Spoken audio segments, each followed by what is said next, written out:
So hello everyone, welcome back to my another blog. তো এখন বাজে হচ্ছে 5:30। এখন আমি সবেমাত্র ঘুম থেকে উঠলাম। আসলে আমার এইখানে অডিওটা একদমই স্লো আসছিলো, তার জন্য আমাকে আলাদা করে আবার ভয়েস ওভার দিতে হচ্ছে।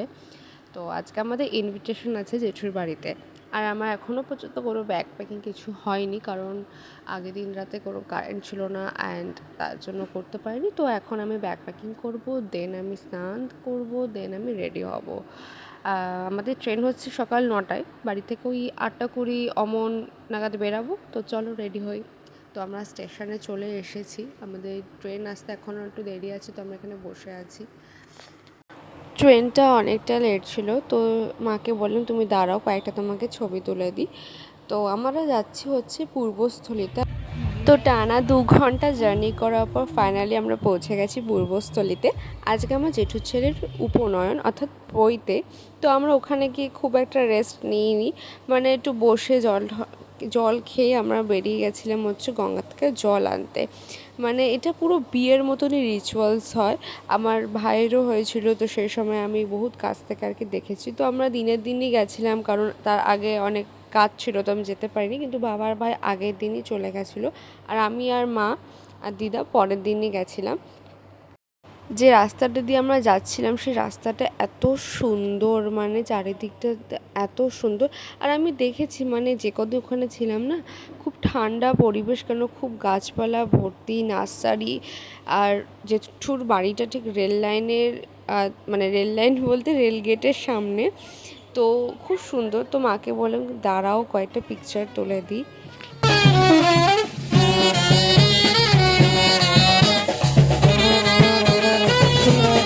তারপর আমরা বাড়ি চলে এসেছি, আর এখানে সবাই খুব নাচ করছে আর খুবই মজা হচ্ছে এখানে এসে। আমার তো ভীষণই ভালো লেগেছে আর কি।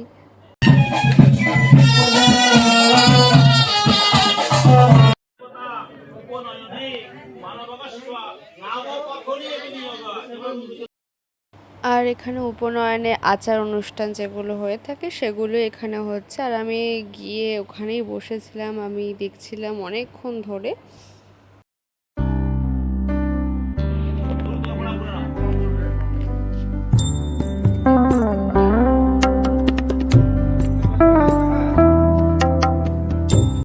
এই ভিডিওটা হচ্ছে দ্বিতীয় দিনের ভিডিও। তো মা উপরে গেছিলো, মানে ছাদে গেছিলো, ওখানে অনেক আম গাছ। আমি আগেই বলেছি যে জায়গাটা এত সুন্দর, চারিদিকে গাছপালা আর খুবই ঠান্ডা। হ্যাঁ, তো বাড়িতে এত আম গাছ রয়েছে, তো মা ওখান থেকে আম গাছ বলছে, মা জেঠিরা মিলে। তো আমিও ওখানে গেলাম, তো এত আম গাছে, তো ভীষণ ভালোই লাগছিলো।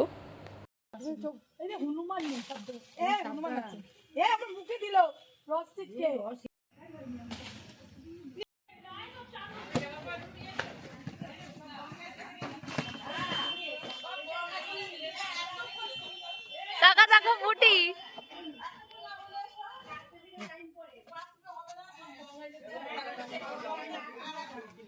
নিচে আসছি, সেখানেও সবাই আম পাচ্ছে, মানে সত্যি। আর এখানে 3-4 দিন আমরা যেহেতু ছিলাম, আর আমাদের ছাড়াও আরও অনেক আত্মীয় স্বজন ছিল, সবাই একসাথে ছিলাম, আর প্রত্যেক দিন আমরা আমের চাটনি খেয়েছি। তো এখানেই খাওয়া দাওয়ার আর কি ব্যবস্থাটা হয়েছিল, কেন এত লোক ঘরে বসে জায়গা হবে না, তো বাইরে এরকম টেবিল চেয়ার পেতে খাওয়া দাওয়া হয়েছিল। তো দ্বিতীয় দিন ব্রেকফাস্টে লুচি আর আলুর তরকারি খেয়েছিলাম। এখন বাজে, জানো তো নিজের উপর কনফিডেন্স নেই, কখন গিয়ে আবার বলবে। তারপর বিকালে একটু চারপাশটা ঘুরছিলাম, আর এত সুন্দর, এত গাছপালা, এত ঠান্ডা, এত সুন্দর জায়গাটা, আমার খুব ভালো লাগছিলো। তো আমি অনেক ফটোও তুলেছি, ভিডিও করেছি। ছবি তুলবি জায়গাটা। আমরা ওখানে প্রায় 3 দিন মতো ছিলাম, তো আমি প্রত্যেক দিনই ভিডিও ক্লিপ কিছু কিছু করে নিয়ে রেখে দিয়েছিলাম, সেটাই একেবারে আর কি একটি ব্লগে দেওয়ার জন্য। তো থার্ড ডে ওই দিনকে আর কি আমাদের মেন খাওয়া দাওয়া সেটা ছিল বইতে। তো সকালবেলাতে লুচি আলুর দম খেয়েছিলাম, তারপর আমরা রেডি হয়ে গেছিলাম, কেন খাওয়া দাওয়া দুপুরে ছিল। তো আজকে আমি শাড়ি পরেছি, এই শাড়িটা আমি আগেও পরেছিলাম। আর এটা ছিল আমাদের যেখানে খাওয়া দাওয়া হবে সেটা অ্যাম্বিয়েন্সটা। তো খুবই মানে ভালোই ছিল। আর এখানে মা জেঠি সবাই মিলে এখানে দাঁড়িয়ে আছে, ফটো ভিডিওস তুলছে।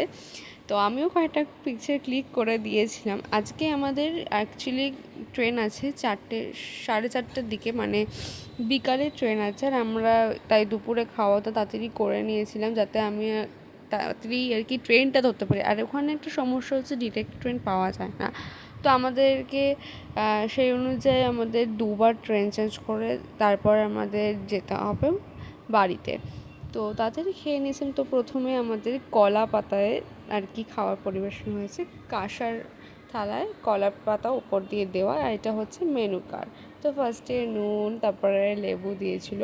আর তার আগেও মানে অনেক মেনু ছিল, বাট আমি শাড়িটা চেঞ্জ করে নিয়েছি। এখন আমরা যাচ্ছি স্টেশনের দিকে। মানে শাড়িটা পরেও খুবই গরম লাগছিলো, আর প্রায় তো 2-2.5 ঘন্টার রাস্তা, তো আমাদেরকে যেতে হবে। তাই আর কি কমফোর্ট অনুযায়ী আর কি ড্রেস পরে নিয়েছিলাম। তো আমরা ট্রেনে উঠে গেছে, ট্রেন ছেড়েও দিয়েছে। তো ফাইনালি আমরা হাফেরও বেশি রাস্তা চলে এসেছি। এখান থেকে আমাদের ট্রেন চেঞ্জ করে আবার আমাদের বাড়ি আসার জন্য ট্রেন আমাদের আলাদা করে ধরতে হবে।